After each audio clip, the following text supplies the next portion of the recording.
what's in the dark into the light and make global conversations like this 10,000 Voices where everyone's invited to the table, and it's not just these private think tanks. That's one of my big things that I'm talking about in my book, is public think tanks and how we're all a part of the conversation. We're all a piece of the puzzle so we can all see the big picture. Definitely think it's a really, really great concept. It's always good to see that people are willing to, be the change that is always so often talked about. So very excited and happy to be a part of it. If I say this shit out loud, they might get mad.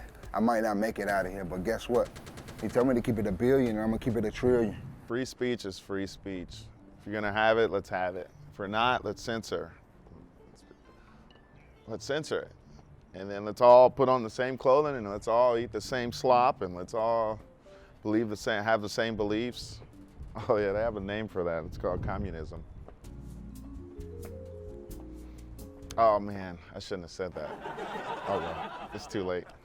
I do this project where I put up blank canvases in communities and then just leave paints and brushes for people to paint on the canvases, and people are so creative, and it makes me so happy to see what stories they tell of their communities. Black mothers have to tell our sons that keep your hands on the steering wheel, don't make any sudden moves, don't do anything, don't give them a reason.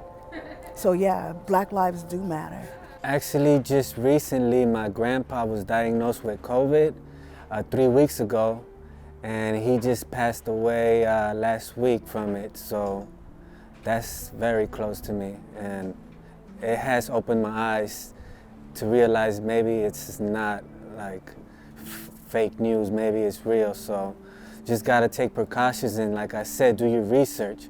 And then when they were doing it with the tissue, I was like, for real? They're like, yeah. They're like, we have been a lot of trucks, they're getting pulled out the trucks, and they're like, man, we're looking for the tissue paper. That's crazy. That's so funny. Like, wow, it's amazing. I don't personally know anyone who's died over COVID-19, but I do know my homie was shot over the quasi laws about mask coverings in a public commercial space. How you know somebody ain't tell that man, look, bro, we're gonna kill your whole family, bro, unless you make this happen, bro. Y'all seen it in the movies. Y'all like it's a game. This shit ain't no goddamn game. Huh? Yeah, these are heavy questions to think on the spot. Yeah, I'm bad at being put on the spot. I'm surprised I haven't said nothing too crazy. I'm known for saying some craziness, okay? So I mean, after the last one, there's no such thing, right? you're completely normal. He handled it, so I kept looking over here like, is he okay? He did good. No comment. Would you rather someone walk up to you and say, hey, I'm gonna slap you, or would you rather someone come from behind and just slap you?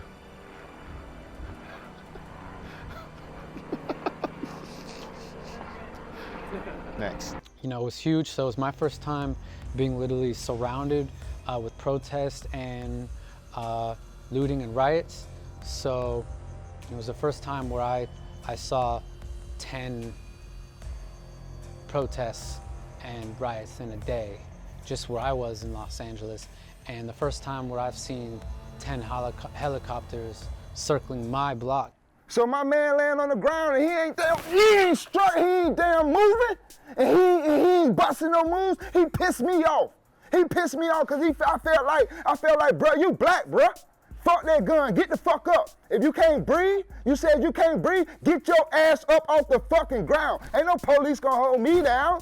Ain't no police, I promise you on my life. They'll tell you I'm from Durham, North Carolina. It take when they pull me over, it be 5, 6, 7, 8 police cars. I promise you, and it take 5, 6, 7, 8 on them to get me down. And I still be cold cars talking shit. So I don't wanna hear that lay down. We don't lay down.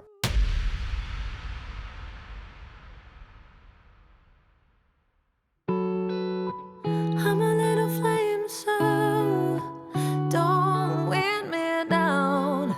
It's right of you to fear me. I'm 10 feet from the ground. You started this fire, and now you don't know how to stop this little flame, so don't wear me to realize, see through their eyes. Said you were so different, but you lived a lie. Now you have a chance, truth will set you free. So give love a try before you lose everything. Time to be smart and do it cause it's right. Freedom and justice, we will never lose the fight. It's true what they say, the pen mightier than the sword. Now the people are united, we don't need you anymore. I believe it. Oh, I can feel it. 10,000 voices are louder than iron guns. 10,000 voices can be silenced by anyone. We're born equal in the eyes of God. See your deception, see through your facade. They weaponize the truth, you know it's nothing new. We arm ourselves with righteousness, we know what to do. We won't be silent, time to stop the violence. Now we got the power cause we spread the proper knowledge. They forever knowledge, taking over college. You can be yourself, we don't need the ruling tyrant. I'm a little flame so don't win me down. It's right of you to feel me. I'm 10 feet from the ground. You started this fire, and now you don't know how to stop this little flame so don't win me down. Oh, I believe it. Oh, I can feel it. 10,000 voices are louder than iron guns. 10,000 voices can be silenced by anyone. Together it's the only way we'll ever fight oppression. And when we work together we can end all this depression. Without a mental progress there will be no more progression. How many more lives we're gonna spend upon this lesson? Injustice anywhere, it's injustice everywhere. The love is everywhere and we came to make it clear. We no longer bow to evil, we no longer live in fear. Won't do your wicked bidding as the crowd begins to cheer. Oh, I believe it. Oh, I can feel it. 10,000 voices are louder than iron guns. 10,000 voices can be silenced by anyone. So don't. I believe it. Oh, I can feel it. 10,000 voices are louder than iron guns. 10,000 voices can be silenced by anyone.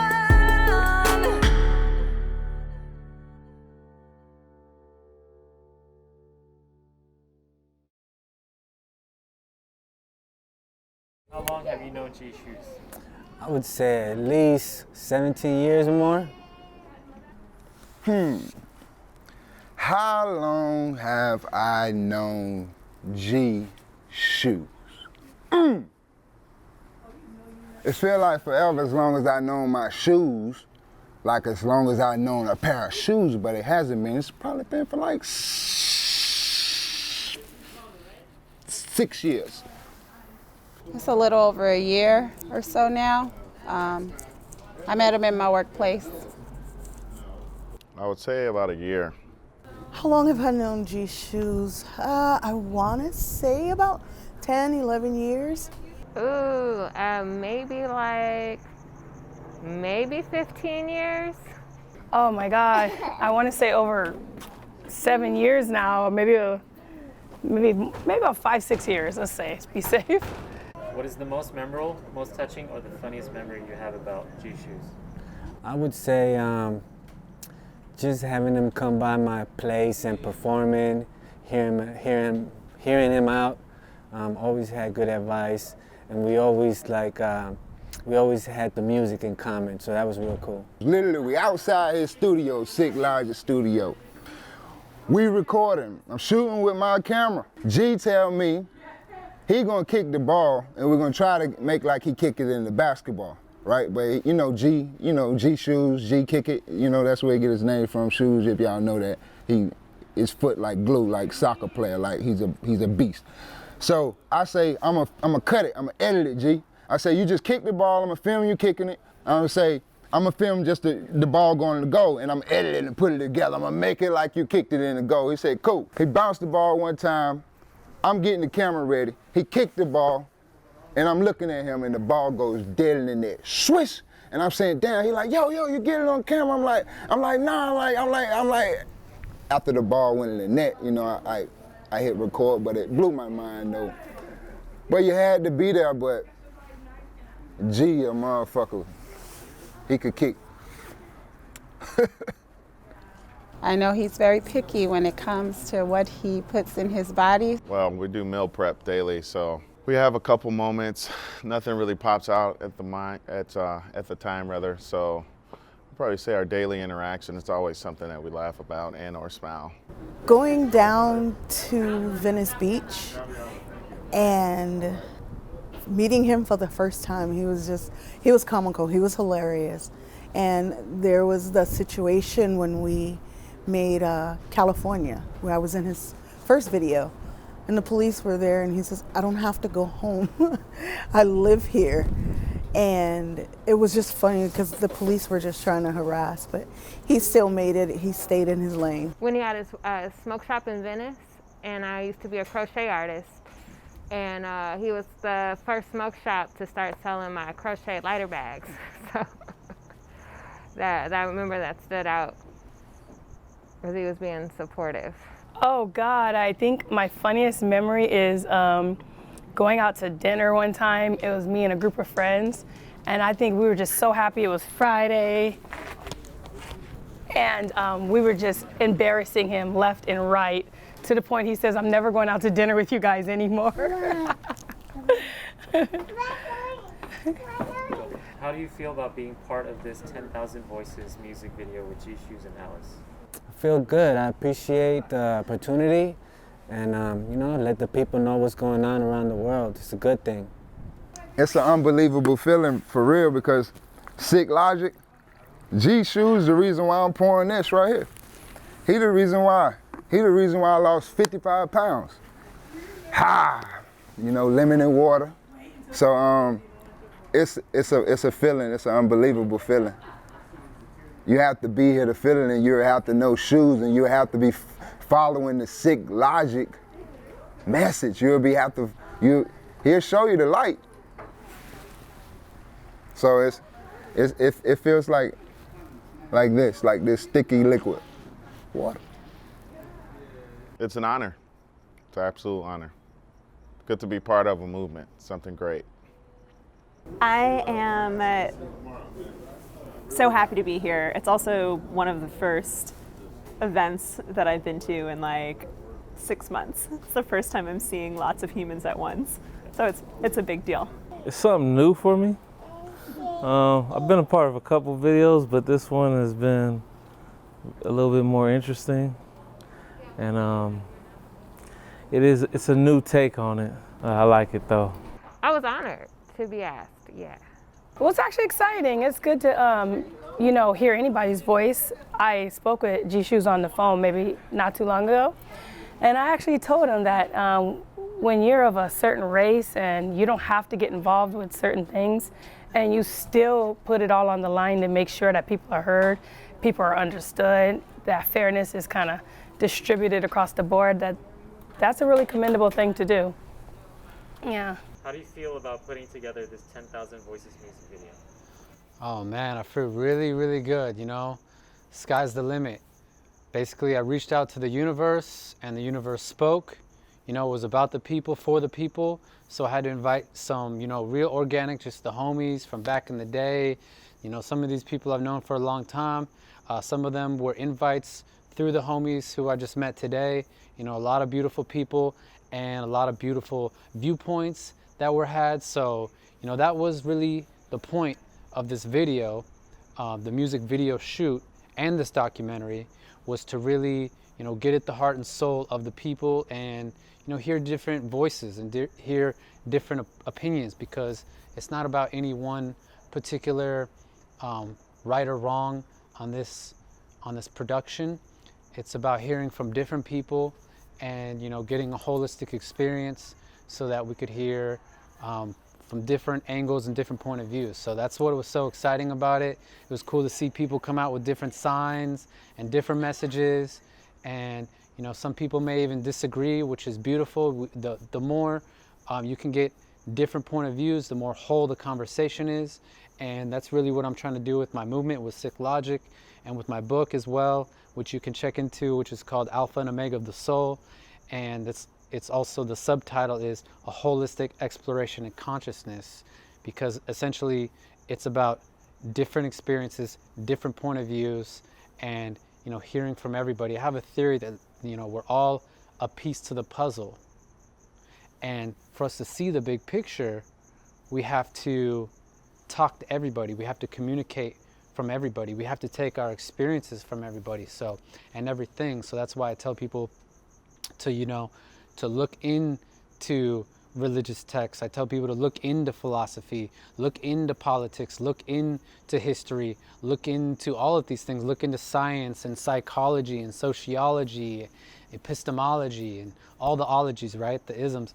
You know, look into these things so you can get a full spectrum and therefore come out much more knowledgeable, because it's going to be very difficult to find 100% truth in any one thing or any one subject. So you have to be very eclectic in the way that you go about gathering information. And that's what this documentary, the vision of this, was to hear from different people. And actually, I'll start it from the music video. I was like, hey, why don't y'all come out, just put what you want to put on a sign, and let's amplify that to the world. And now we're about to hit the internet with that and get y'all doing it in the house too. Get y'all doing it on the streets, whatever. Get y'all doing it on your social media. And, you know, we're gonna do the 10,000 Voices hashtag so that we can, you know, get people around the world into this global conversation. It's really what I want to do, is start a global conversation. And I think one of the ways that we can improve society today is to be more sophisticated in our conversation. You see, a lot of the big conversations are done in the dark, away from the people. And it's time to change that. It's time to shine the light on what's in the dark, time to bring it into the forefront. And let's hear from all people. Let's hear from all walks of life. Back to what I was saying, I mean, you're not going to find all truth in one side. That's what's so interesting about it. That's why I want to hear from different people. You're not going to find all the truth from this religion, or you're not going to find all the truth from this branch of science, or from this color, or that color, or this side of the political spectrum, or that side. So you really, if you are really interested in truth, if you're truly interested in knowledge and wisdom, then you'll learn from all people. And that's what this is really about. That's at the base and the heart of this 10,000 Voices movement. And this documentary is to say, hey, you all have something to teach us. I doubt that anybody you've ever met, including myself, is 100% right from birth to death, okay? Nobody's 100% correct and knows everything, but we all know something. And therefore, you should go in any conversation assuming that you have something to learn from the other person. So, you know, I really just provided a forum. You know, I provided an avenue for a lot of these people to speak, and I was so blessed to get the feedback and get the excitement and have so many wonderful people come out and be a part of the music video and to be a part of the documentary. And there was some people that had to cancel for certain reasons, and they want to be on the next production. And I have a lot of material coming out with Siclogic and Alpha and Omega of the Soul, a holistic exploration of consciousness, which is now a book, an audio book, an ebook, and I've have over 100 videos expounding upon the book just alone already, on top of this documentary that we did today and this new single that we have to personify the entire concept, 10,000 Voices, and getting the voice of the people to the universe.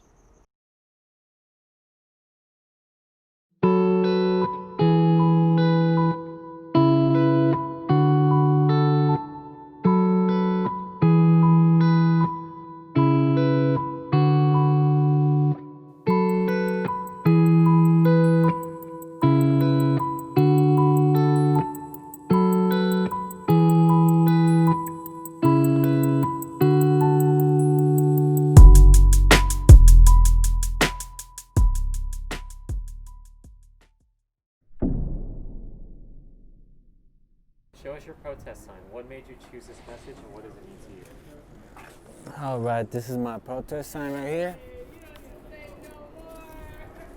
Do your research, elevate your mind state.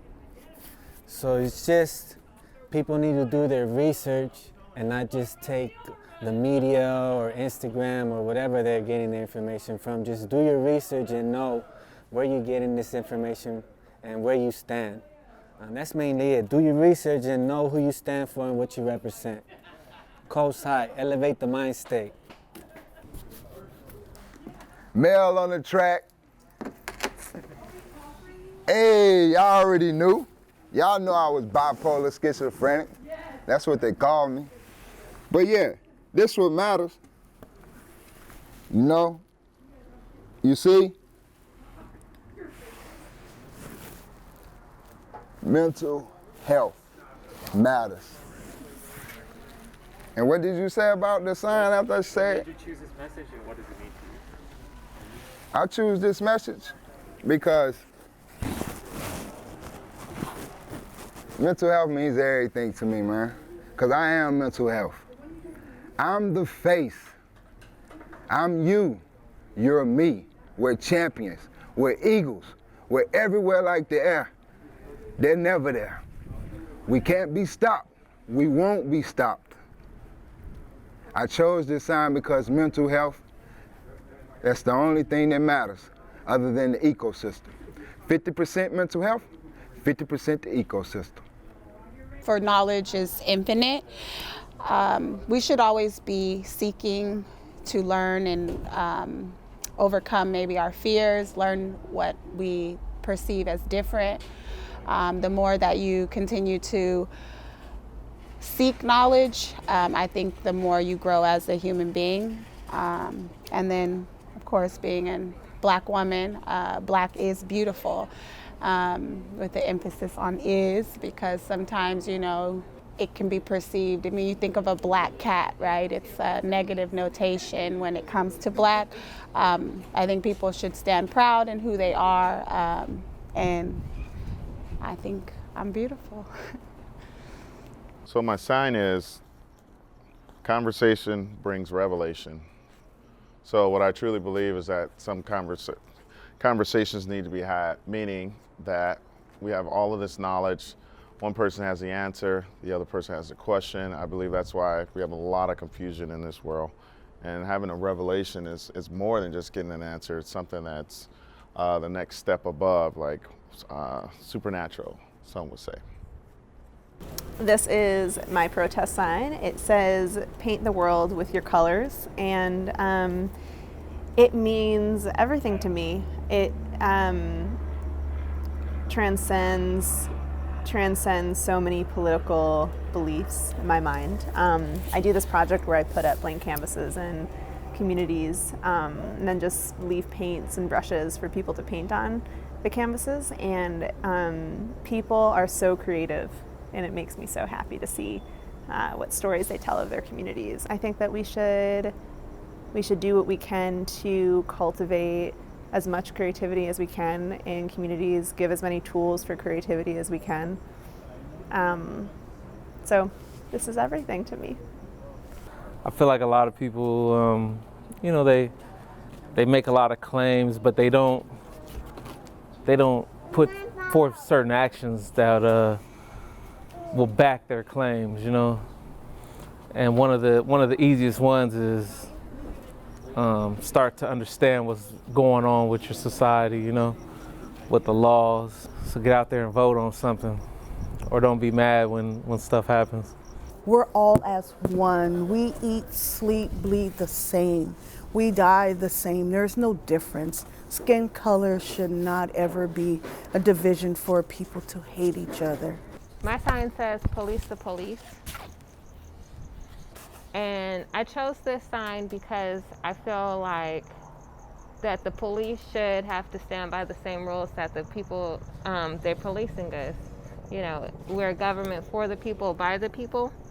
And the rules that apply to the people also apply to the police. So my sign says, if Black Lives Matter, vote. And the reason why I made this sign is because I know a lot of protests have went on, And it was, 2020 was quite a year.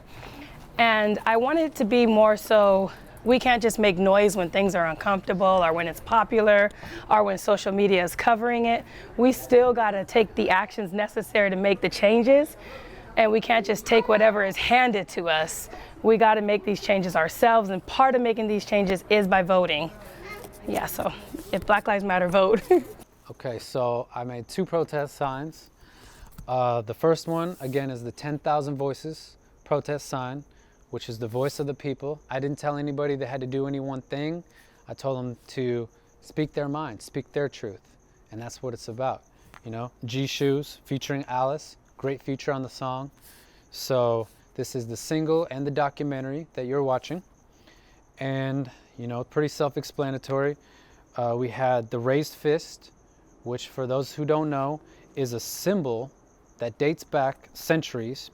Essentially, it was started as a symbol against oppression. It was solidarity against oppression. Solidarity and unity against oppression. It stood for many things. It stood for communism, to be honest with you. It stood for, most importantly, in my eyes, revolution. The raised fist stands for revolution. It stands for solidarity, unity. Obviously, multiple factions over the years and over the centuries have adopted this raised fist, which again stands for revolution and has stand for things like Black Power and you know, the Black Panthers, and that's just to name a few, because again, this has a rich history with the raised fist. So the way I see it, and the reason I represent it and feel the need to represent it, is because it's revolutionary, and anything that took the world to the next level in society was always a revolutionary action. And anytime the people became more free, 9 times out of 10, it was from a revolutionary action. And there are many different forms and ways that revolution can be done. And I'm trying to elevate and evolve the way that we revolve. So that brings me to my next sign, which is the evolution of revolution, which is the logo, it's the theme, the credo, if you will, of Siclogic Records, the evolution of revolution. Because I have a saying again in my book, Alpha and Omega of the Soul. The saying says, what good is a revolution without an evolution? You see what I'm saying? So if you overthrow the powers that be, if you overthrow the government and you replace it with something worse or something more oppressive and something less freeing, then really what are you doing? You know, what are you, a lot of times tyrants have overthrown tyrants to become even more tyrannical, even become more oppressive. So we're trying to evolve. So yes, we need revolution, but we need an evolution of revolution. This is very, very important, and I think that it's crucial right now for the global conversation and the conversation that's going on in America, because we see a lot of people up in arms, and obviously if you look into what's happened in 2020 in America and around the world, you have full evidence for that. A lot of people are just in wanting something to happen, and we need something to happen. We need something now, but we need to plan. We need to be smart, you know, because if you're devolving, then the revolution is not going to be beneficial. It's not going to be what you want. And it's a very systematic, very long-term way of thinking. You have to really have planning in mind. You really have to have long-term thinking in mind for society to really improve. Because if you just say, hey, let's take out this police force, or hey, let's take out this governor, or let's take out this president, or we'll topple this oppressor, and you come up with something worse infrastructure, worse legislature, you could have a very, very ugly situation very, very fast. And we did see degrees with that as well, with some of the riots that took place and some of the things, some of the, you know, movements that have been going on. And again, I'm with you, like we need something to happen, but I'm not with you as far as devolving society. So that's where we're coming in with the Siclogic, to really evolve the society. And that's where, if you get into my work with the Alpha and Omega of the Soul book, I have an entirely new psychological model, a psychosocial model akin to Maslow's hierarchy of needs, and it's like a super sophisticated version of Maslow's hierarchy of needs. Has a lot of lineage to what is known as spiral dynamics, which was founded by Claire Graves and then progressed further by Don Beck.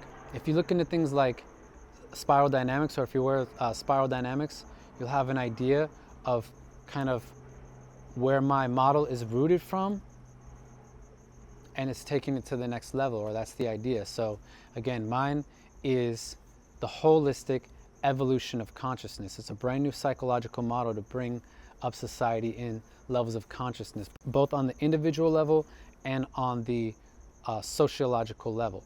So that's what my signs mean. 10,000 voices, once again, as I said, it's a hashtag, it's a single out now, and it's a documentary. So this is what we are bringing to the table with Siclogic.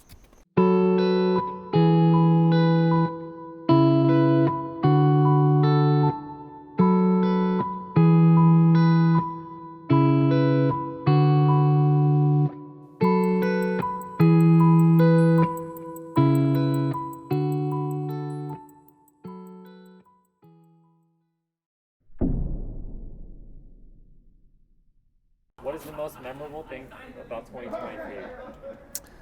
I guess I've had a lot of time since all the clubs and the bars been closed. Just had a lot of time to sit back and improve myself and work on myself and my goals. Being on the camera right here, the documentary, this is the closest thing I can remember right now, because I live in the moment. So right now, the feeling of riding out there, seeing them, seeing them on the ground and seeing them doing whatever they want to do around the town, it really hurt me and brought me down. It hurt my heart. It made me want to cry. It made me want to get $1 million, $1 billion and give it out and not be fly. I don't care about getting my hair cut. I don't care about none of that. I care about mental health, because that's what matters. I'm looking on the street. This is my most memorable moment. Out there on the street, on the way here. Tears came to my eyes. We have to start in the mind, on the street. Mental health matters. Well, I was really happy for the shutdown, to be honest. I know a lot of people look at it as a negative thing. A lot of times most people are not able to sit with themselves. I enjoy my solitude. So to not have to go to work, to be able to relax and actually sleep in. Some may look at 2020 as a bad thing. I definitely think that there's a lot of positive. 2020, wow. It would have to be the pandemic. The pandemic would definitely be the most memorable thing that's ever happened in my lifetime. That's still, to this day, I don't believe it's happening. The pandemic is definitely the most memorable thing about 2020 for me. And it also seems like everyone is making so many big life choices this year. I think the pandemic brought a lot to the surface. So this is really, to me, it's just been a year of change. And I think that the world was ready to finally embrace it. I think about like a couple of days ago, I almost died at work, but it almost became an accident with my truck. Yeah, I'm a truck driver, so I move America around. When this first began, we were moving tissue paper, and it was the first time ever we got warnings on moving tissue paper. It was like they were telling you don't pull over, don't stop. You got to drive like 200 miles before you could stop with the tissue paper, because it was something that was just, it was gone. Water and everything. Water was a trip as well. So. Were they robbing you guys' trucks? A lot of people a lot of people's trucks had been, actually they were taken out of their trucks. A lot of people were taken out of their trucks at gunpoint. So that was one of the main concerns, was not getting out of your truck, not, keep on going, get to a safe place. Don't just stop anywhere. So that was a big part of 2020 for me. Another big change for me really is the fact that I can't really walk out my house without my mask. It's like I always got to have my mask. No matter what, you got to have a mask. So yeah, this is something very new for me. I mean, usually when you pick up Apple products or something like that, they're like, hey, this is very important. You can't stop anywhere. You just got to go. And then when they were doing it with the tissue, I was like, for real? They're like, yeah. They're like, we have been a lot of trucks. They're getting pulled out the trucks, and they're like, man, we're looking for the tissue paper. That's crazy. Like, wow, it's amazing. I want to say when the Lakers finally won and went to the championship, go Lakers. But the protests, everything that has happened throughout, to see that everyone has come together, united, every ethnic background, every diverse person was out there, and everyone took a stand for everything. For me, 2020, a few things stood out. Like early on when our president was telling people that you don't need to buy masks because the masks aren't going to help you, and that, we have no cases of coronavirus, so the U.S. is doing better than all the other countries. And then, weeks later, the grocery stores are selling out of stuff. That probably stood out the most, seeing a grocery store with empty shelves and like whole empty aisles. The only other time I've seen aisles like that was preparing for hurricanes in the South, and everyone's stocking up on stuff, and the stores get sold out. So to see that over the pandemic, that was shocking. To see that in here in California, shocking. The most memorable thing about 2020, honestly, it has been a very sorrow year for a lot of people. There's been a lot of deaths. There's definitely been a lot of injustice. The riots, personally, it took a lot of time I took a lot of time to reflect, develop new skills, new hobbies, build better bonds with more significant people. And that's been my best moment of 2020. But the most memorable, it would have to be some of the protests that took place on behalf of George and many other members of the Black community.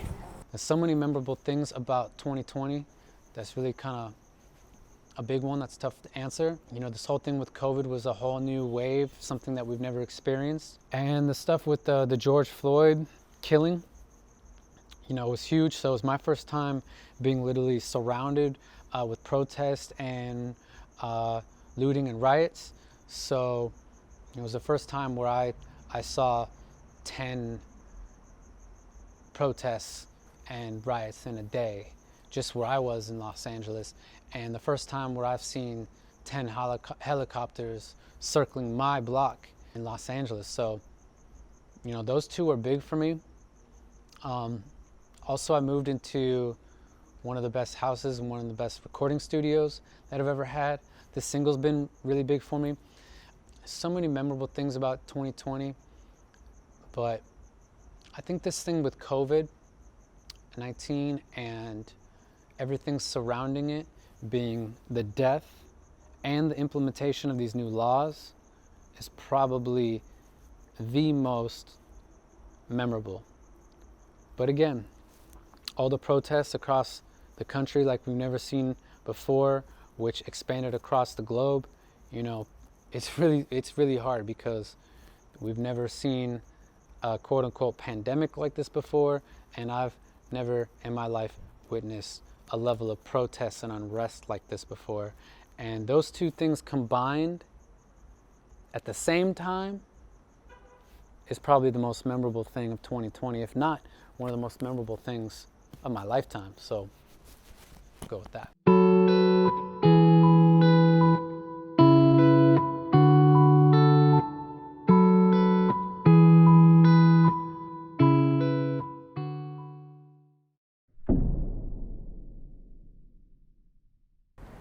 What was your initial reaction when they announced that COVID-19 was killing people and that you needed to stay in your home for quarantine? I was very skeptical. I'm really iffy about like the government and the news, so I really didn't believe it. I said, oh man, they bullshit.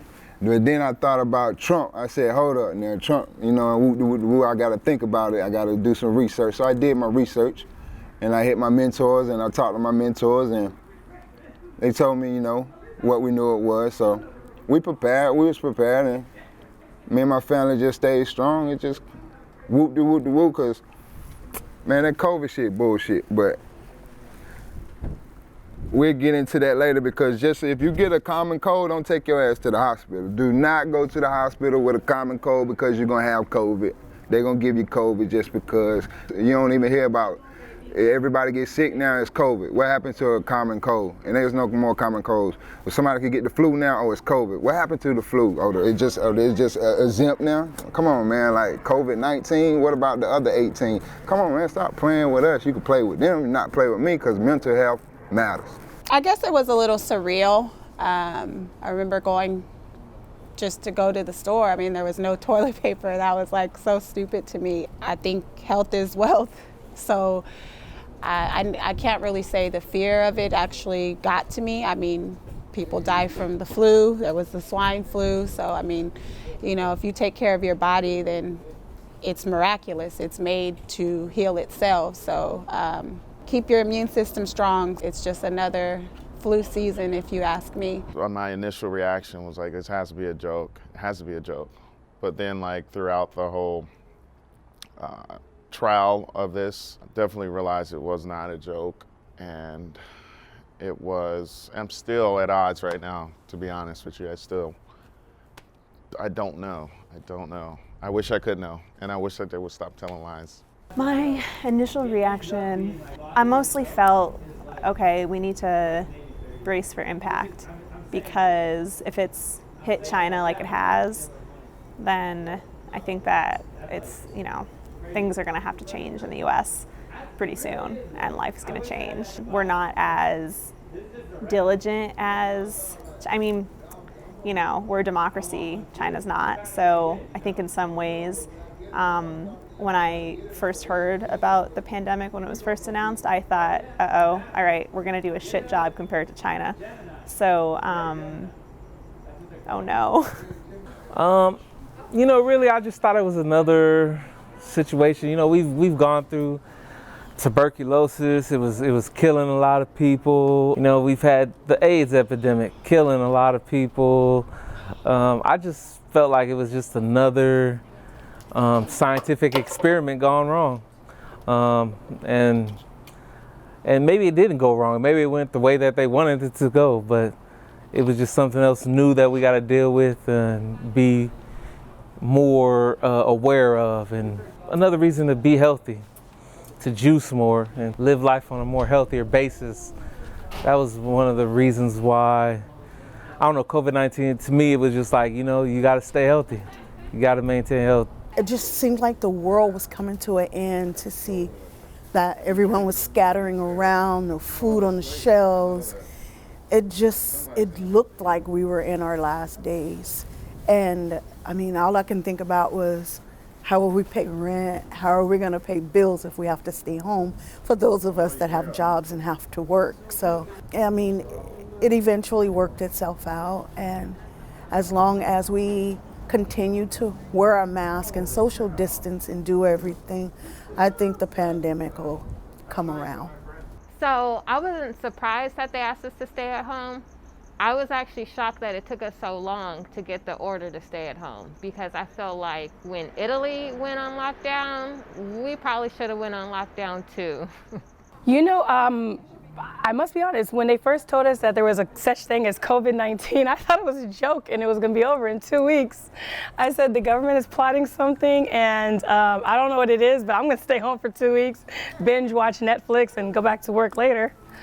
So I thought. Okay, so when I first heard about COVID, you know, it took me by surprise. I think it took a lot of us by surprise.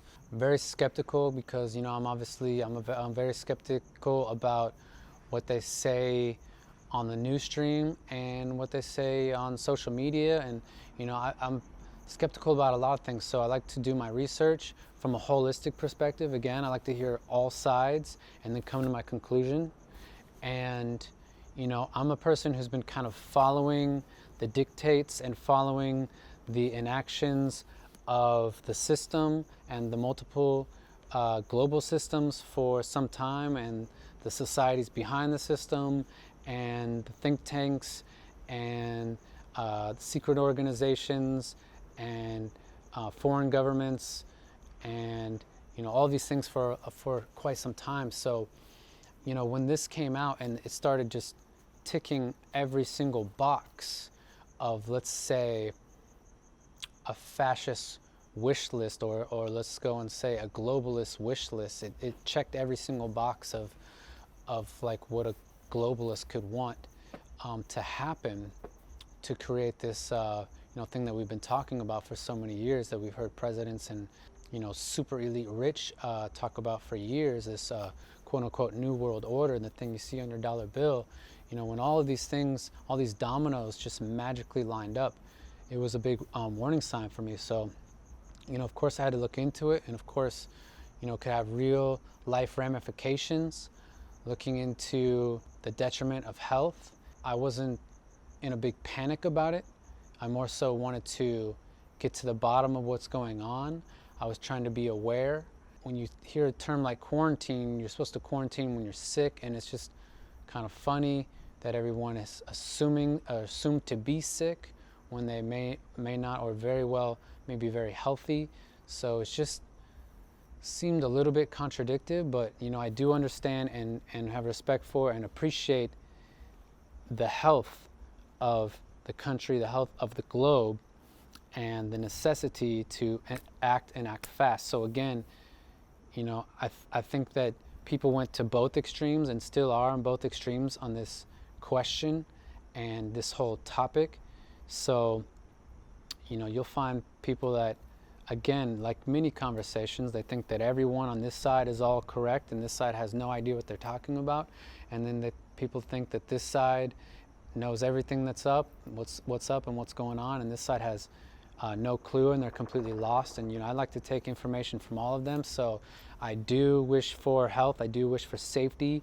I don't trust the quote-unquote powers that be to have our best interests in mind. So this is where there may be a gap between the juxtaposition between my take on it and other individuals' take on it. So I try to be as healthy as I can. I try to eat as healthy as I can, live as healthy as I can. I'm trying to exercise. I'm trying to get sunlight. I'm trying to breathe fresh air. I'm almost like what you would say a germaphobe before and during COVID, where I stay very clean. I wash my hands. I even make sure that nobody talks over my food, and I'm just very kind of a hygienic individual. I shower 2 times a day, and I can't leave the bathroom without washing my hands, and I'm just I'm very hygienic. So I'm I want to be as aware as possible, but also I want to be with the awareness,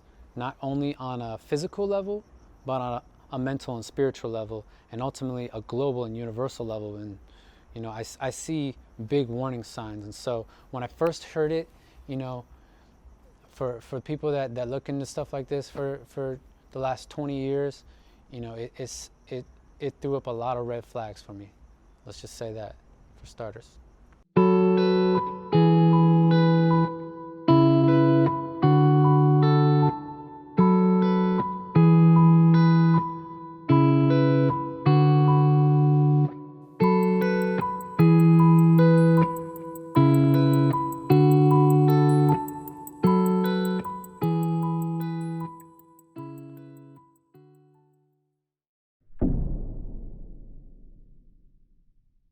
Have you or anyone you know been affected by COVID-19 itself? If how?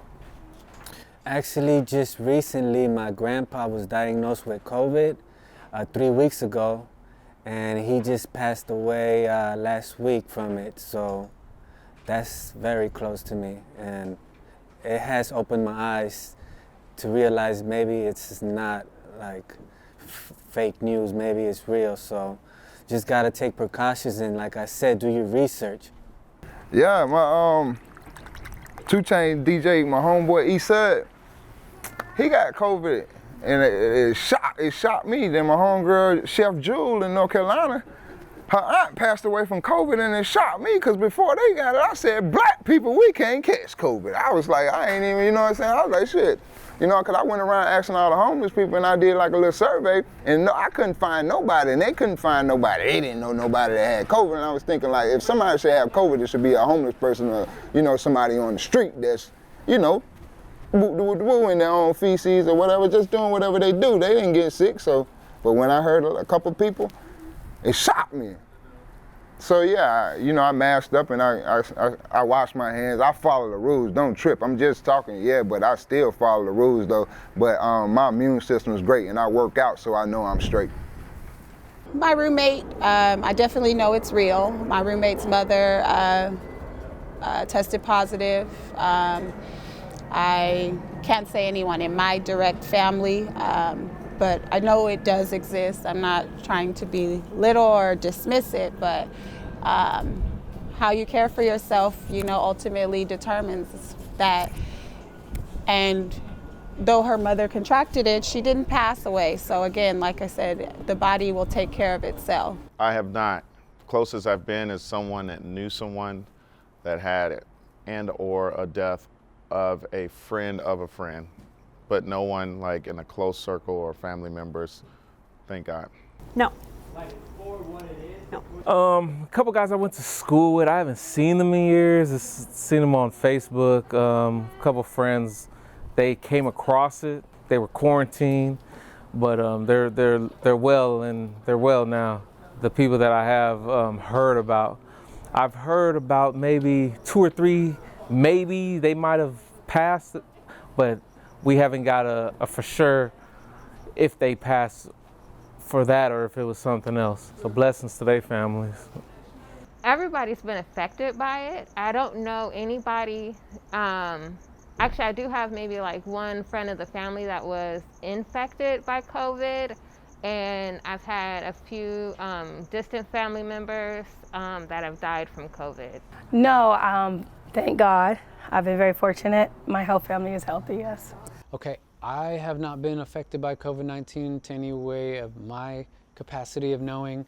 In the last 4 years, I got sick one time, which I believe it was in late November of 2019, which was cold, flu-like symptoms. It's the first time I got a cold or flu in the last 4 years, which is a little bit funny because I haven't got a cold or flu in 4 years since I've been vegan, or I converted to 99% vegan. You know, and that's not, again, to brag. Some people feel like that's bragging or whatever. I'm just reporting my data, my personal experience. I've never gotten sick since I was a fairly healthy vegan. I did one time in November 2019. Some people claim to have experienced some COVID earlier, you know, than we found out in February or March, or some say January. Some say they did experience something funny in 2019. I'm not saying I did. I'm just saying that, you know, it was a little iffy that I got sick, which of course I'm not saying I'm immune to sickness or anything like that, but it, you know, it did stand out in the last 4 years. So I personally have zero influence or infection from COVID-19 or experience with it myself personally, or anybody that I know. I'm here in what's supposed to be like ground zero in America, ground zero in Los Angeles, California, one of the, you know, the hotbeds of this COVID-19. I know a fair amount of people. I don't know one person personally that has at least told me or had a conversation with me that has been affected with COVID-19. However, I do know people who have known people. I know several people because I've been asking around. Again, I've been trying to pull information from everybody. So I've asked some of my doctor friends and some of my nurse friends, you know, what they think about this, and some of my friends what their experience. And I can account for several experiences from different people. Some people that have gotten sick over it. They know people that have gotten sick with quote unquote COVID-19. And I know some people that know people who have died, most of them older in age, with pre-existing conditions, but have died from quote-unquote COVID-19. So, that would be about the extent of my experience personally, without going into depth about what the doctors and the nurses told me. All the doctors and nurses I've talked to, which are my personal friends, one of them used to be my employee, etc., and they have told me that it's very serious and to take it very serious, and they've a lot of them have dealt with it head on, and are very concerned, and some of them have told me that they feel from their experience that it's very irregular and that it could be highly possible to be manipulated in a laboratory, and different from anything that they'd known. So I've been accumulating a lot of knowledge from different people to try to reach my ultimate conclusion. So I'm still learning, as we all are, as this pandemic or quote-unquote scamdemic continues. I personally haven't had anything happen to anybody that I know of that has told me. I do know someone that I do know someone else who knows someone who couldn't get to the doctor and died because they basically couldn't get to the doctor because they were so concerned with COVID-19. And then I also have a friend, he went into a convenience store, I believe he had a flat tire, the homie, Madhead, which you can look into this, Los Angeles. The homie Madhead ran into a convenience store, he had a flat tire, he wanted to run in and out. I don't know all of the details, but he didn't want to wear a mask. He said he was hot. One of the last words he said was, "I can't breathe." They told him to put on a mask, etc. The security guard told him to put on a mask. He said, "I'm hot, I can't breathe, I don't want to wear the mask." He wanted to be in and out, mind his own business.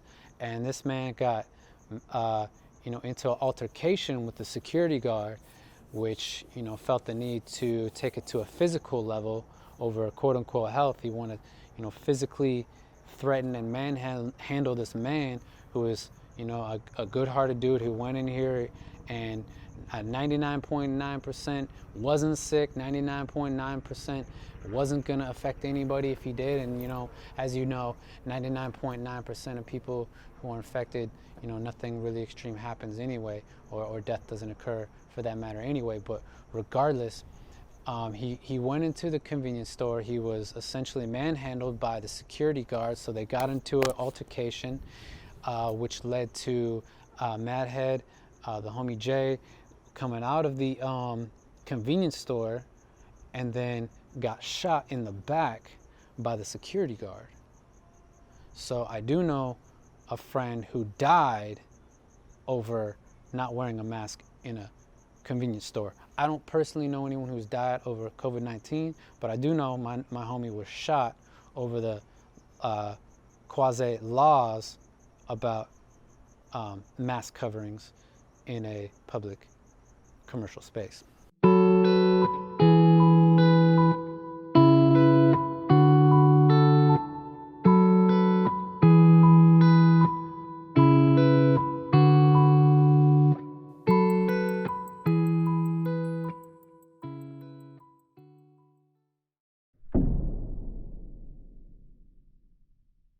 Do you believe that the current COVID-19 infection rates and death statistics are fairly accurate? No, I don't think they're accurate. I've heard a lot of information, and from what I've heard, I don't think they're very accurate. So that's where I stand. Hell no. It's not accurate. Nothing's accurate. Only thing accurate, I damn near can't even piss in the toilet bowl. Accurate. It's not accurate. What's accurate? What's accurate? What's the definition of accurate? Who wrote the definition of accurate? Who wrote definitions, period? Accurate. Ain't nothing accurate. Only thing accurate is mental health matters in the ecosystem. 50-50. That's the only thing that's accurate. I believe they're inflated, and then at the same time, same breath, I can say that they're not telling us the truth again. And when I say they, I mean the government, whoever the scientists and research specialists are. No, I don't believe the current statistics on COVID-19 are accurate because not everyone's getting a test, and also most people that have COVID don't show symptoms, so they wouldn't get a test anyway. I think a lot more people have had it, obviously, than we have the numbers on. You know, I feel like when it comes down to medicine and when it comes down to disease, it's hard. I think they need like a 10 to 20 year statistical analysis on it for it to be accurate. So we haven't been dealing with it for 10 to 20 years, so I'm saying I don't think that it's accurate based on, usually it takes 10 to 20 years of data to give you a good analysis on it. I feel like maybe they're skewed. They're skewed. They're not totally accurate, but I haven't done any of the tests, so I don't know how they're doing the tests or what kind of analysis they're actually doing either. So they say you have some false positives, and there's a lot of tests that I believe that has not yet come back. So we're still waiting for results, but I think the statistics are probably, it could be a little bit higher and then it could be a little bit lower, but the testing. No, I feel that they're very inaccurate. I feel that COVID was killing people in America before they were calling it COVID. I feel a lot of people that died of what they thought was a pneumonia or a heart attack early in the year was probably COVID related. We'll never really know how many people really had COVID. I personally do not believe that the infection rates of the COVID-19 have been kept up with the data. I believe that there was a period when it was so fresh that we just kind of checked everything off as COVID. I believe that people had COVID-19 long before we knew that we had COVID-19. I believe that it's easier for the hospitals, under all the pressure that they're under, to just say COVID and mark it off. We will never know the accurate data for the COVID-19. Okay, well, that's a big question. Again, I'm learning more, and even the world is still learning more. Every country is still learning more. You know, I think obviously the numbers are skewed. Statistics by nature are going to be skewed. It's very hard to get any kind of real poll or real statistic. Those are most often skewed, so it can be very dangerous to make huge decisions based off statistics in general. Of course, we have to use the information that we have. So again, I'm not trying to propose any one-sided story here. I'm really trying to have a real conversation. So I'm not saying these people are all right, these people are all right. I'm trying to say you're both right and you're both wrong. And I'm sure I'm right and I'm wrong by nature. That's the nature of human, as none of us are perfect. So surely some of the things you've heard politicians say and news say and independent reporters, some of them have a lot of truth and some of them are also false as well. So that's something to look into. Anytime you're reading a book or talking to a friend or listening to music, you know, this is something to keep in mind for a mature, sophisticated adult who's really interested in truth. So yeah, I'm interested in truth. Can the statistics be super reliable? I mean, clearly no. In the beginning, they were based primarily off of symptoms. And anyone with the flu-like symptom, well, I don't want to go as far as to say anyone, but many who had flu-like symptoms were diagnosed with COVID. And then, of course, many people who have died with pre-existing conditions, whether they're 70, 80, 90 years old, and they died with COVID, had COVID on the death certificate. So that's not anything extreme. I'm not trying to go really out on a limb here. It's just, I mean, that's pretty factual. You know, a lot of people were reported to have died from COVID-19 from without the rigorous method that would usually be applied to one when they're placed on a death certificate under a certain criteria of death. So, you know, I don't hear too much about autopsies. I find that a little bit fishy. So statistics in general are usually skewed. I think these, particularly in the very beginning, are extremely skewed. And then now, I don't think these tests are also perfect either. I think these tests are pretty questionable If you look into some of these tests that they're using to diagnose COVID-19, and there's a lot of material which can be looked into regarding that. So something to look into. I'm not going to say I have the definitive answer, but I would also warn those for believing that anyone else does, because to be honest with you, I think it's pretty cut and dry that no one has these definitive answers, and you got to be skeptical about statistics in general. But again, they do give you information. Just hopefully the people that are applying these statistics and checking off these certificates and collecting money for certain things from the state or the government are doing it in good faith and with good intention, because these things are important. And clearly you see now, like never before, how we make decisions, sometimes, you know, overnight decisions based on statistics. So it's something to be very, very mindful, especially when certain people have billions to profit, or even beyond money, they have a lot of power and legislation and a lot of their agendas coming to play or coming to fruition to benefit from these statistics. So something to be very, very mindful of where they come from and how they're created.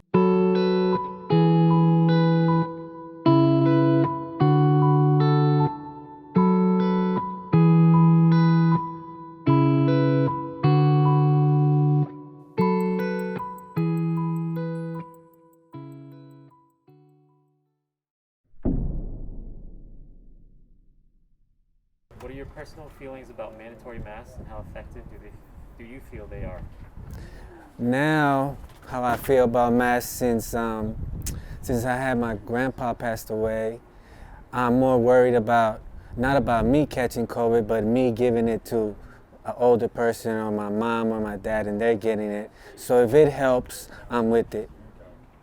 Oh man, the mandatory mask could kiss my mandatory ass. Cause I'm trying to tell you, mandatory mask, Biden, man, with that bull job. Biden, stop playing, man. Go to sleep with that, man. Trump, man, I mess with you, Trump. Let's do it. Trump 220, man. Reopen them doors, okay? Get everything flowing. We got to rebuild the economy. Put the mask on, you put the mask on, so you trap the germs in your face, trap the germs in your face, and it's right back in your face. I'm saying, look, so you're going to take the mask off sooner or later. They got mask off. I got a mask off. He got a mask on. She got a mask on. What the hell does a mask matter?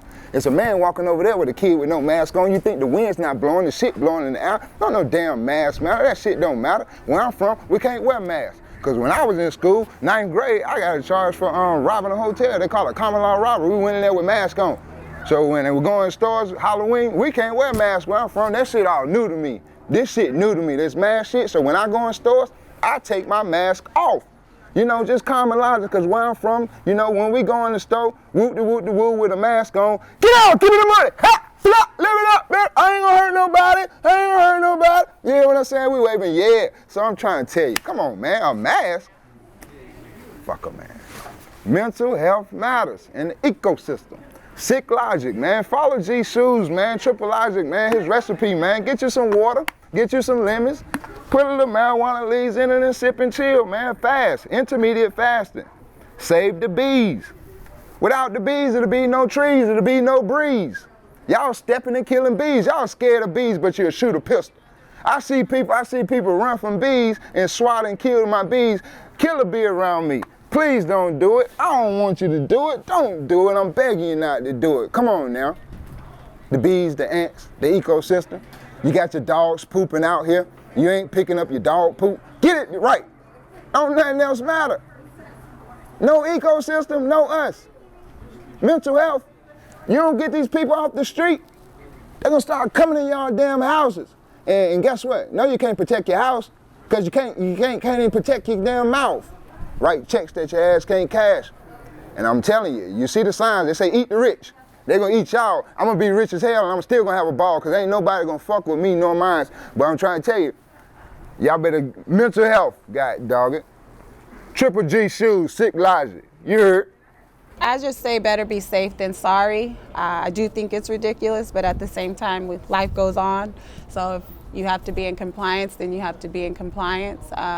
However, I still think it's a little ridiculous, like seeing people driving alone in their car, you know, and they have their mask on. It becomes, I guess, habitual in a sense. I think people are in somewhat of a trance. It's just become regular, so.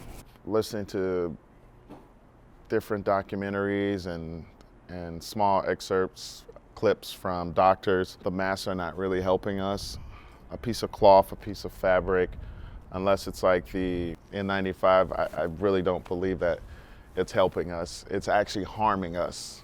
It's been pretty clear that masks do make an impact if you actually listen to scientists and doctors. I have a lot of friends that work in ERs, and they're desperate for people to wear masks more often. Their sentiment, it seems like their sentiment has mostly been like, it's a piece of fabric, so it's not that big of a deal, just put it on, you know.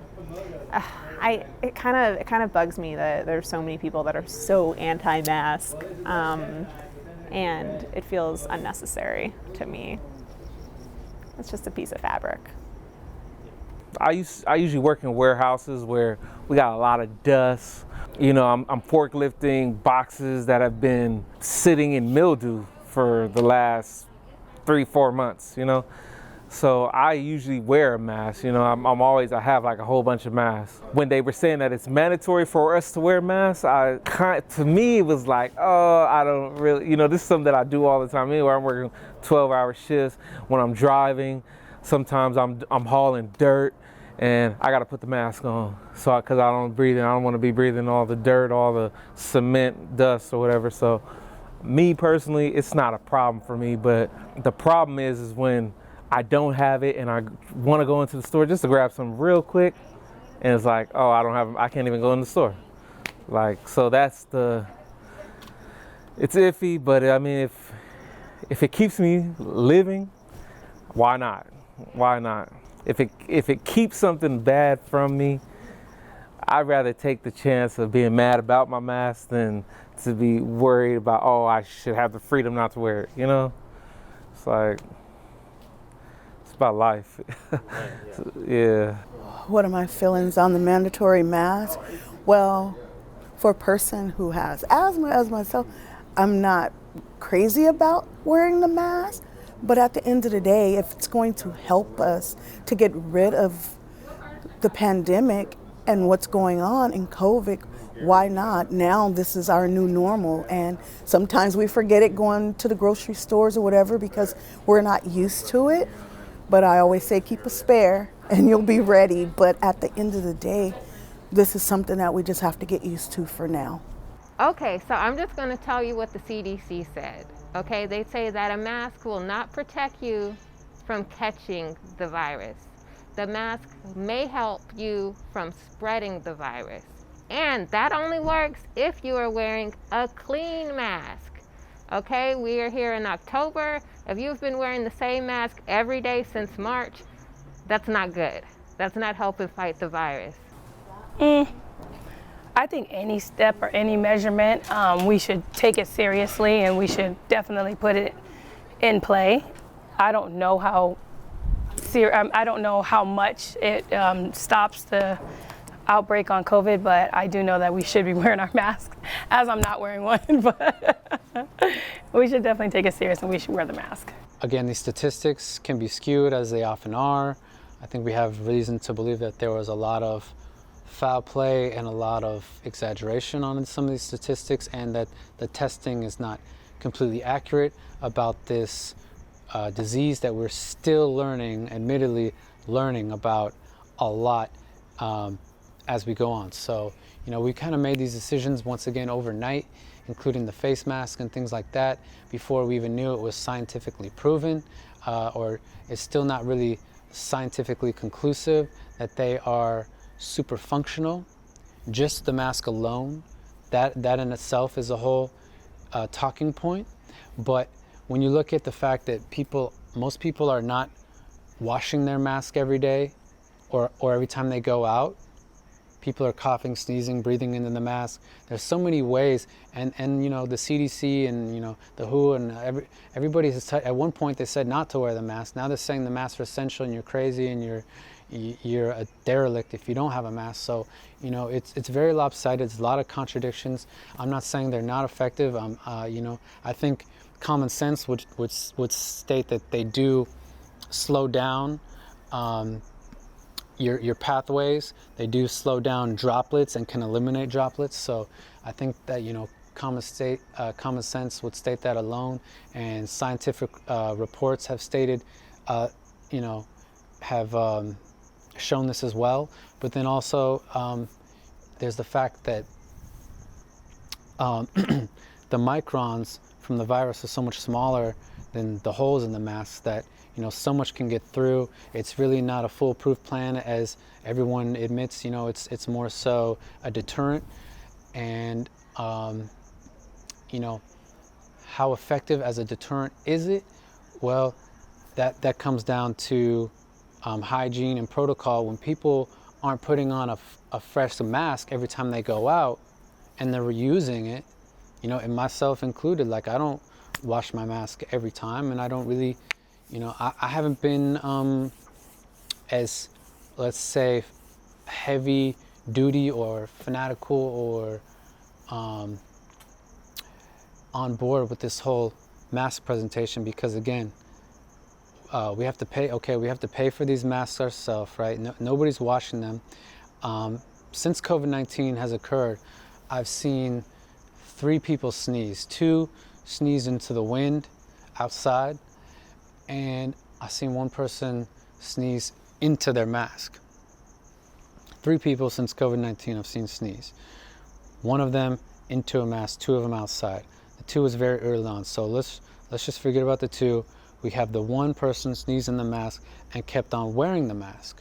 Okay, so now let's say they're sick. Now they're reinfecting themselves, and they're also, when they're breathing out and they're talking, they're yelling, etc., they have a chance that they have that quote unquote virus, which they're spreading to others because it's still within their mask. And so people aren't cleaning these masks. So that's where it you know, science is not always so cut and dry.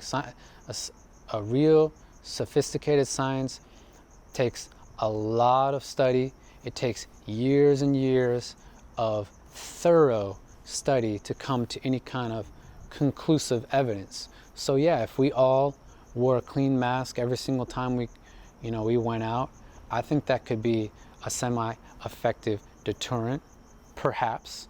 Again, if you're not touching the mask, and that's a whole other thing too. When people are touching the mask and you're touching yourself, and they talk about an over-exaggerated confidence, because okay, now I have a mask, I'm confident, I'm going into public more, or now I can go into public, or now I can get closer to people. So there's so many different facets of this mask conversation that are being had in a super legitimate or holistic way. So was I a big fan of jumping on the mandatory mask? No, I'm really more of a voluntary type of individual. I think we need to improve our communication and our education and our truth finding methods, because if we improve our communication and if we improve our knowledge base, then and our societal morale, then society will naturally behave in a more sustainable, a more eco-friendly, a more symbiotic way with society, a more empathetic way with society. Naturally, we'll behave better as society and make better decisions as we become more educated, more knowledgeable, more wisdom, and key component as we increase our communication. So that's kind of the key of this underlying message here with 10,000 Voices, is that we want to, bring the communication to the next level, and we want to give real people a voice. and we don't want to shut out and say, no, you're not allowed if you believe this. No, that's why I invited some real people to have a real discussion. So to recap, I think that masks have potential to be beneficial at this. Do they have harming effects? Do you have loss of oxygen? Do you breathe in more carbon monoxide? Do you become more confident and to go do things or behave in ways that you wouldn't if you didn't have the mask? These things, they can become a broad scientific question, and they can even become philosophical. And then you get into things like the Constitution, you get into, when they're changing laws overnight. I'm not really with that. I'm not really with giving our masters or oppressors what they want when they harm us or put us through crisis. So no, I'm not really big on new laws based on crisis. I would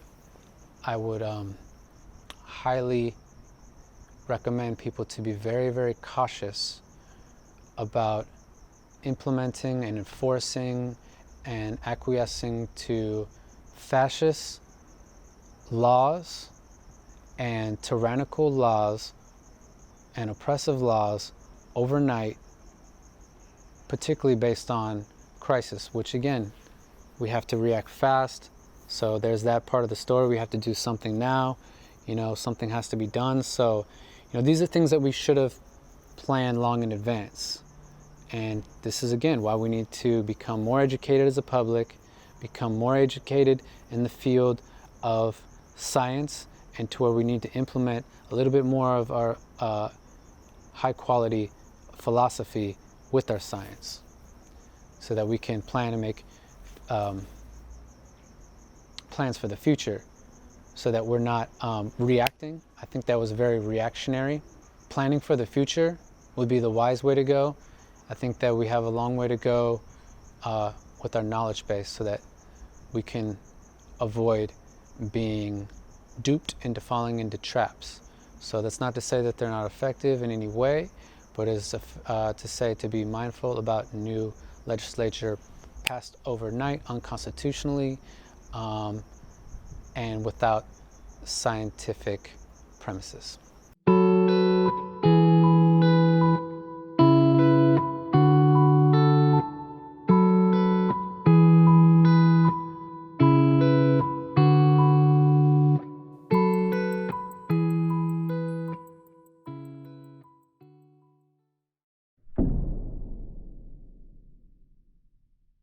How do you feel about mandatory COVID-19 vaccines, and are you looking forward to receiving the vaccine as soon as it comes out? How I feel about COVID vaccines? I'm against that. I'm not gonna get no vaccine from the government. I don't know what's in it. I don't trust them. So that's where I stand, no vaccines. No. No on all levels. No, I don't believe in it. How could I believe in something that no one really has a handle on, and it's been the extended period of time? So if it happens, if they do come up with something, I will definitely have to look into it for myself, research it, and have a full understanding before I can say I feel good about it. But as of right now, I don't feel good. No, I probably will not take the vaccine, at least as soon as it comes out, or for the first year or two, because there's so many mutations of, I'm not a scientist, but as far as I know, it seems like there are so many mutations of the virus. And I don't think, given what I also know about vaccines, I don't think we could possibly guarantee that that would protect ourselves against coronavirus. Personally, I feel like I keep my health a little bit stronger. I put a lot of good things in my body to help me fight against disease. One of the main, since I could remember, they say that you need to work out. I stay working out. Ox Gym, that's my gym. I'm Ox, that's my gym. That lowers your, that gives you disease prevention, helps your body fight against stuff. Juicing. I love to juice. At least get a juice in your body once a day. These are the reasons why myself, I feel like I don't need to get the vaccine. If it was a mandatory situation when I used to work in the hospital and I had to, they forced us to take the shot, nothing happened to me. I've heard people, bad stuff happened to them for taking a flu shot, but nothing happened to me for the flu shot. So at the moment, if they're not pressuring me to take it, I'm not really worried about it unless it was a must for, my job. And then it's like, I like the 10-year situation where it's like, they've been studying it. They know what's working. They know what's not working. I don't want anything that's an experiment. I don't need any experimental drugs, just something that they know is working. No, I feel like a vaccine is not synonymous with a cure. And vaccines typically benefit people that have not had the disease. You get the measles vaccine before you get the measles. You can't get the COVID vaccine after you've had COVID. And I feel like if I've made it this far through the pandemic with my own immune system and my own social distancing, that's my vaccine. Okay, COVID-19 vaccines. Well, again, I pretty much answered that on the last one. I'm very mindful and skeptical about injection of multitude of chemicals into my body. I try to stay chemicals free. If at all possible, I try to stay away from chemicals as much as possible and pharmaceuticals, let alone inoculations. That's a big area of study. I'm not fully qualified to answer, but there's a lot of people with a lot of opinions and a lot of research, and this is where I would ask people to be very mindful. And I do not believe in giving up my body or enforcing laws for other people to give up their rights to what they do with their body.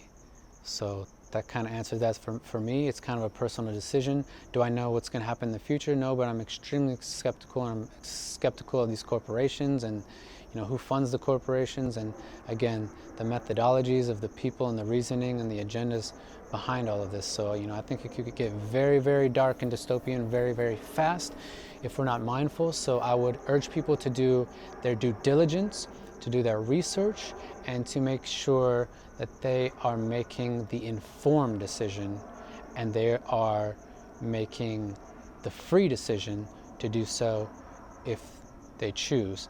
And I personally, again, haven't seen any personal threat. I feel very healthful, very, very healthy, and I'm not going to be jumping on board to be any kind of lab rat of any chemical injections anytime soon. So my answer to that is no, and I'm going to have to go with the pro-choices on this and say my body, my choice. You're going to have to, pretty much tie me down or kill me to force something into my body. So there you go.